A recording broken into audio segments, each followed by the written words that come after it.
สวัสดีค่ะ Sawadee-krap. Welcome to NBT World's The Fireside. I'm Benjamin Ruchopagan. And I'm Warisa Nidanat Gomon. Every week we have a fireside chat exploring what's going on in Thailand and diving deep into our latest obsessions.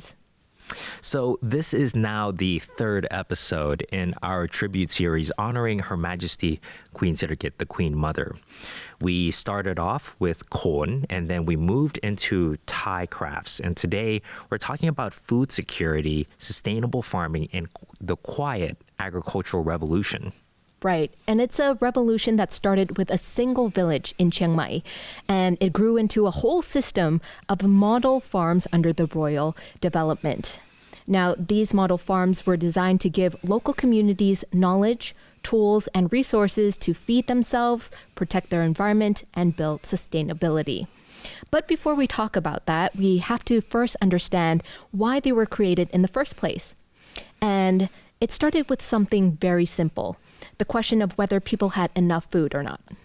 Yes, so when Her Majesty, the Queen, traveled throughout the northern provinces, and this was often with His Majesty, the late King Bhumibol Adulyadej the Great, they especially visited some of the highland areas where they saw households struggling to meet their basic needs. And many of these highland communities, they had lived on steep terraces or steep terrain that had poor soil. They struggled with short growing seasons for their farming, and they had limited access to water and really almost little to no infrastructure.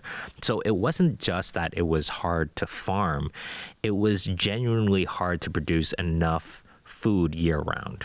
Right. So that was a real insecurity of theirs, is food insecurity. Right. And the Queen Mother, she saw this problem happening over and over from the community. She's heard people saying, look, we finished school, but we don't have a job. We don't have food to feed ourselves. And these were not isolated stories, mind you. This was the reality for an entire village or villages even. And the problem wasn't effort. It was the knowledge and resources, right? So people wanted to farm, but they just didn't have the training, the tools, or the conditions to make it sustainable for them. And you have to remember the time that this was happening. It was the 1997 economic crisis, making everything worse. So that's when jobs were really wiped out nationwide. And, it was the economic crisis of the world, actually. So even villagers who had left home to find work in the city also were finding themselves unemployed. And that's when Her Majesty was starting to think on a nationwide scale.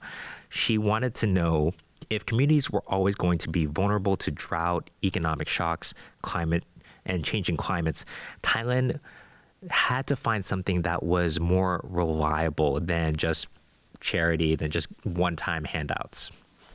And she realized something that now it is pretty incredibly modern. Mm-hmm. So the concept is food security, that it is a national security. So food security is national security. And her goal wasn't just a temporary fix as well.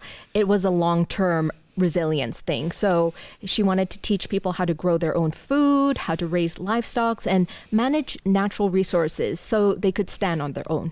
And that brings us to our first model farm. Now, in 1997, Her Majesty established the very first model farm under the royal initiative at Ban Khun Tat in Jom Thong district of Chiang Mai. And it wasn't chosen at random either. It was a highland village where families were struggling with food production, limited employment, and fragile watersheds, or areas where they're meant to feed into the river systems. If a model could work here, then that means it could work anywhere. Right.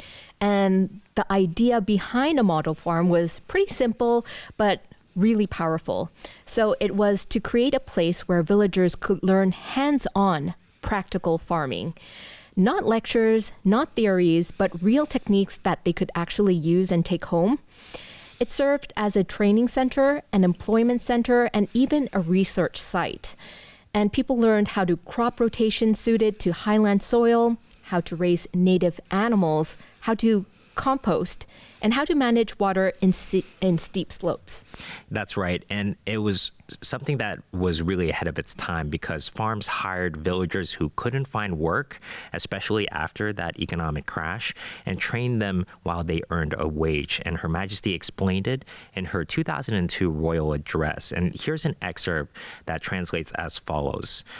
I once thought that if each country could increase its food production, it would greatly help prevent famine in the future. And that is why I initiated the Model Farm Project. Moreover, when villagers came to me and said they had no work, that even after finishing their studies, they could not find employment, I allowed them to work at the model farms.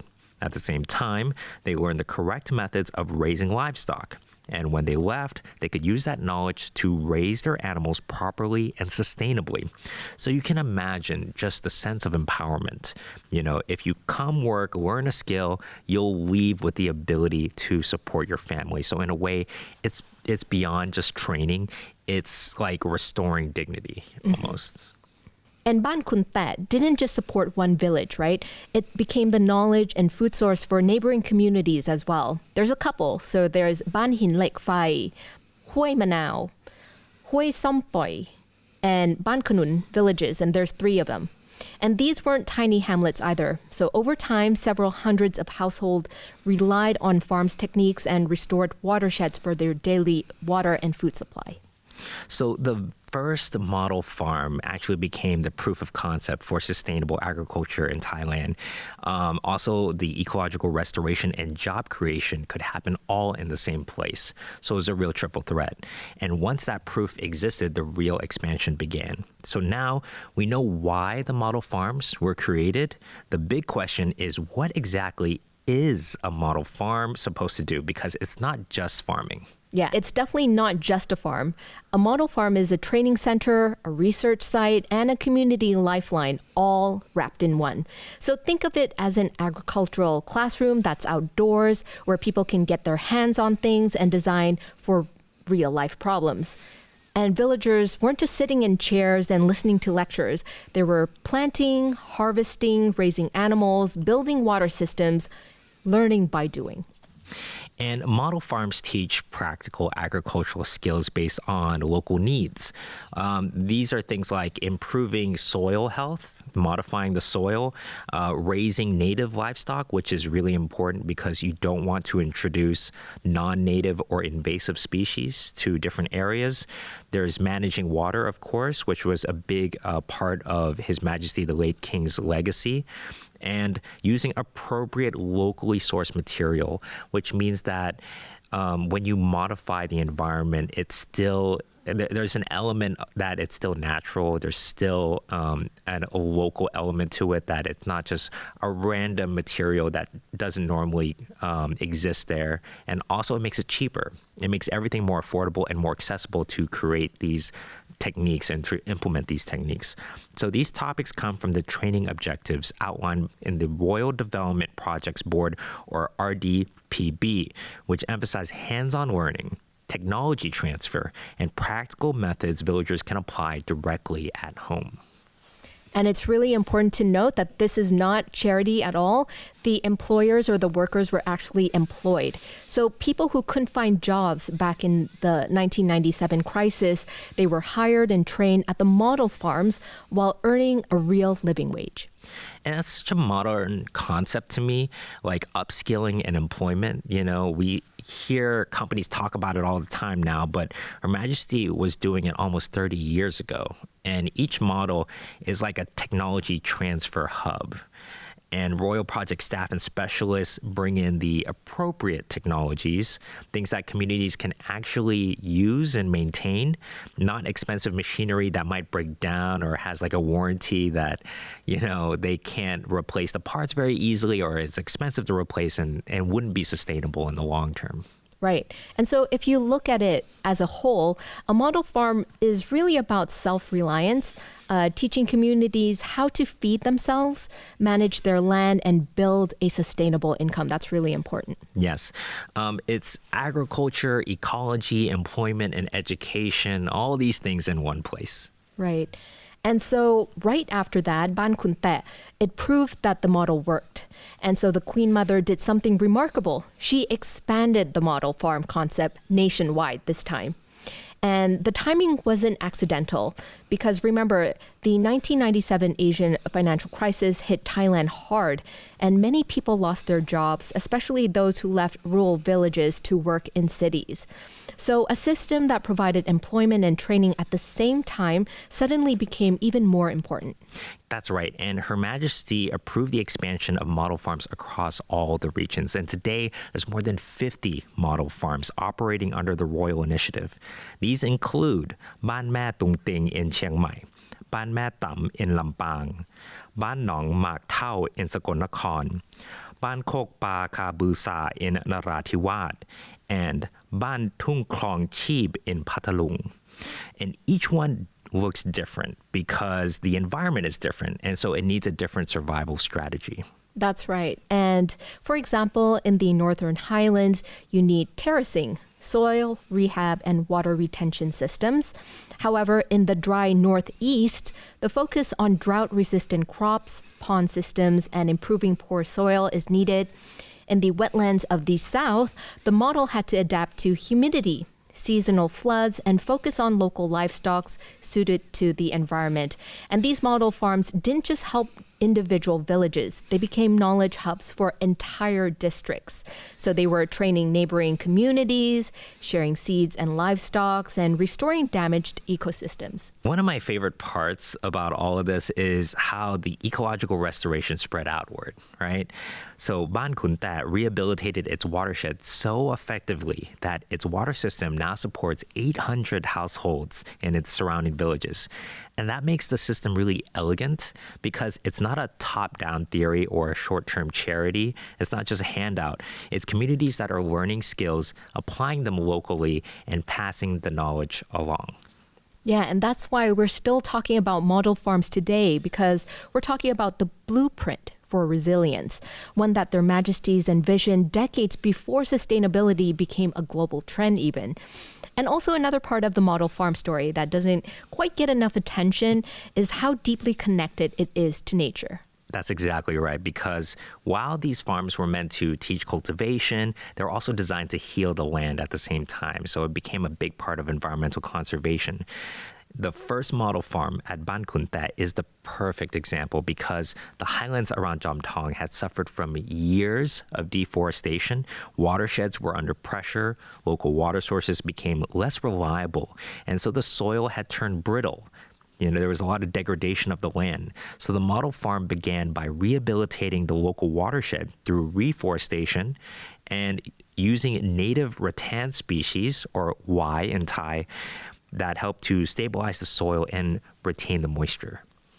And then came the check dams. Now, these weren't just concrete big structures, right? They were mixed and semi-permanent check dams built out of local materials. And the reason why they had to build them out of local materials is that they were easy to source and they were also very affordable and easy to construct. Now, what they did was that they slowed down the water during the rainy season. They let the water seep into the ground, and they restored humidity to dry forests. And it's simple engineering with a huge impact, exactly the kind of appropriate technology emphasized by the RDPB. Now, and over time, these efforts stabilized the moisture balance of the forest, it brought back wildlife, and created reliable water sources for over 800 households, just like you said. That's right. It's really incredible just how it's such a simple solution. And I think that's what we mean by elegant, It's a simple thing that anybody can implement, and it doesn't require a whole lot of fancy equipment or, you don't have to mix concrete or anything like that. So a model farm is really like an ecological reset button. It's the idea that once the land recovers, the people recover too. And once you have better water, you can get better crops, better income. It's all connected to each other. And the best part of this story really is that the model farms didn't disappear after the 1990s. They're still running, still teaching, still adapting. And if you really want to, you can still go and see some of them. So some of them even supported workers who lost their income during the pandemic, which just happened a couple of years ago. Mm-hmm. Now, the Ministry of Labor highlighted how model farms were used to retrain people, helping them build agricultural skills and find new work.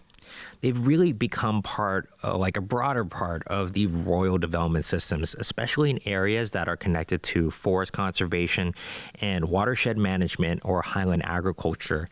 And climate change has really made these farms all the more relevant. We're talking about unpredictable rain, drought cycles, soil erosion, water scarcity. These are all issues that model farms have been teaching communities to handle for almost 3 decades. And what I really love about this is how future-oriented they are. It's like they teach how to create resilient landscapes, kind of the kind that handles environmental crisis. And, many model farms are now serving as community knowledge centers and sometimes even tourist learning sites, showing visitors how sustainable agriculture actually works. It's like a legacy project that didn't freeze in time. It's still continuing. It's still evolving. Really enjoyed about doing this series so far is how the patterns are starting to emerge from her work. So episode 1, we talked about corn, and episode 2, we talked about crafts, and then episode 3, now we're talking about model farms. And it kind of feels a little bit like we're digging deeper and deeper into her legacy. Corn might be the face of all of the scholarship and the learning and all of the artwork and craftsmanship. It takes so much, and that's why it's considered the pinnacle of Thai art, of Thai classical and traditional art. But it takes so much craftsmanship involved, right? Once you start digging into the details of the costume and digging into the details of the martial art being displayed, the Krabi Kabong martial art, right? And where do these crafts come from? Like, they have their own raw materials and they have their own villages. There's weaving villages, and we're going to talk about that in an upcoming episode. But there's all these other disciplines that you're not going to necessarily find them all in Bangkok, And that's the thing about, her vision is that she didn't just concentrate on urban places. She didn't just concentrate on a few resort cities as well. In Thailand, we kind of forget that there's 77 provinces, including Bangkok. We think it's just Phuket in the south, Bangkok in the central region, and then Chiang Mai in the north. But with all these cities and all these people, Thailand is very agrarian. It's very agricultural. It's very rural, actually. And so she was looking at the plight of where the majority of her people are, actually. Maybe cities are where they're the most dense, but most people are in the rural communities. And she didn't want to, we hear this phrase a lot, like no one left behind. She didn't want anybody to, sort of lose out from the social safety net. Like when you bail out the banks or whatever, but, maybe like, everything's consolidated into major corporations now. But what about all of these smaller communities, all of these rural places that are getting forgotten or lost, things like that? And their whole way of life is sort of disappearing in the modernity of, 21st century capitalism. So I think she did a lot systematically to restore the Thai identity, to conserve the Thai identity and Thai culture. I think she did a lot to, try to support the entire sort of supply chain of it, right? From the farm to the craftsmanship to corn. You can let's just take textiles as an example, right? Starting from the farm of the cotton farm, of weaving that, or maybe it's a sericulture farm with silkworms, conserving that and supporting that by supporting something like corn that gives it a reason to exist, right? And so once corn gives these communities a reason to exist, they have a reason to continue their craft, and their craft gives the farms a reason to continue existing as well. Because like in this case of silk is very expensive, very labor intensive. And the way they make it is very traditional. And I can't wait to get into all of that into the next episode. But I think what I really want to impress upon people is how she covered everything upstream all the way to downstream, and how it was meant to uplift en masse so many people. We might just see demonstration farms here and there, but these, they have an outsized impact, really. It's a real invisible kind of revolution. Yeah. And if you talk about it, it's basically from cone to crafts to model farms. They're all seemingly different stories, but they have the same philosophy. It's basically protecting Thailand's heritage while empowering Thai people to live sustainably. Mm-hmm. And I find it really deeply human because like taking Kon in the first episode, for example, right? It's a dancer, the performer, it's the movements. In the second episode where it talks about craft, it's about mastering a pattern. And in episode 3 about the model farms, it's about a farmer learning to build a check dam, for example. Yeah. And it's the heart of these stories that it helps the people to develop skills, dignity, and even opportunity for the Thai people. So her vision was really, really great. Yeah. That's really the legacy of Her Majesty Queen Sirikit, the Queen Mother, is the sustainable livelihoods that are rooted in culture, in nature, and in the Thai communities. And now we turn it back to our audience. Have you ever witnessed or visited a model farm before, or even seen one of the royal development projects in action? Let us know in the comments section of NBT World's online channels. You can find us on YouTube, Instagram, Facebook, and Spotify. Thank you so much for watching. See you in the next episode. Bye.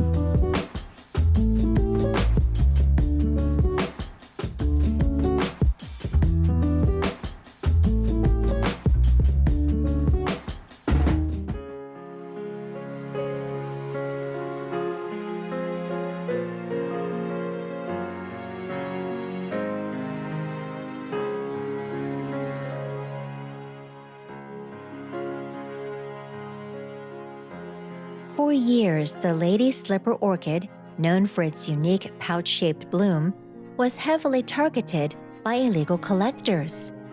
Many of these orchids were smuggled abroad, leaving the species at risk of disappearing entirely from Thailand's forests.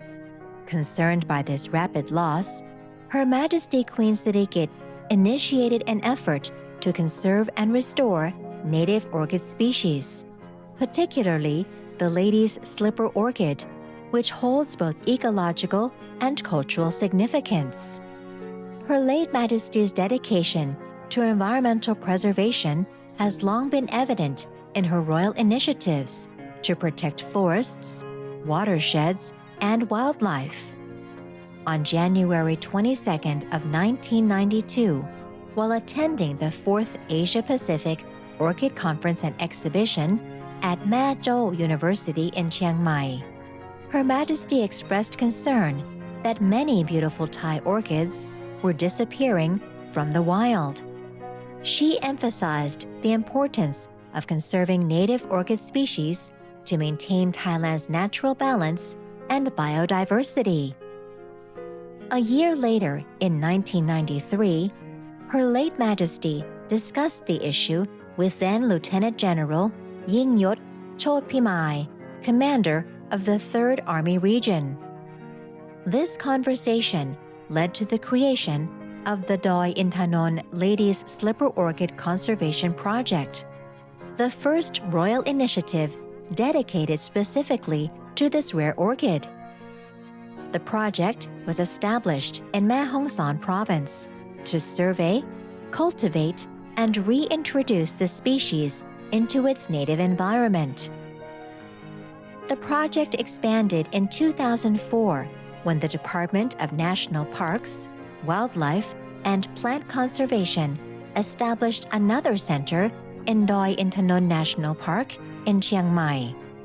Together, the two centers have become vital hubs for orchid propagation botanical research, and reforestation efforts under the royal guidance of His Majesty the King, who continues to carry forward Her late Majesty Queen Sirikit's environmental vision. Today, the Doi Intanon Orchid Conservation Projects safeguard 62 species of orchids, totaling more than 3,600 plants.